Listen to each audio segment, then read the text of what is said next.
নমস্কার, এস রায় বলছি। আজকে একটা ঘটনা হলো, শুনবেন কিন্তু ভিডিওটা, ভাগিয়ে দেবেন না।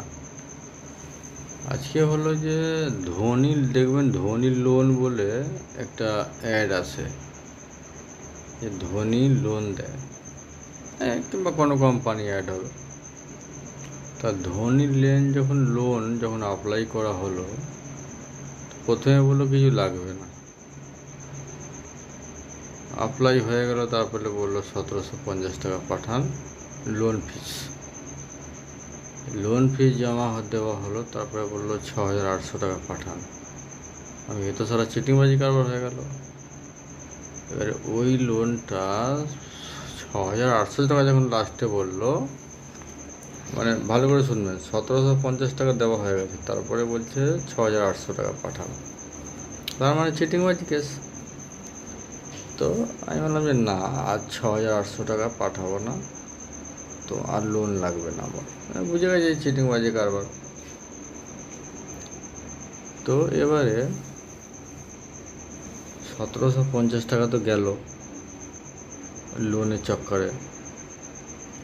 ধোনি লোনটাকে বদনাম করছে। আমি ভিডিও করে রেখেছি, ওটা আমি ছাড়বো, কিন্তু আমি নিজে একটা করে ছাড়ছি। তো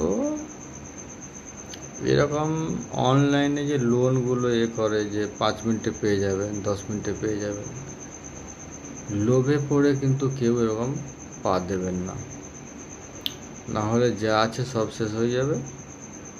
আর ধার দেনা করে জমা করবেন, লোন কিন্তু পাবেন না।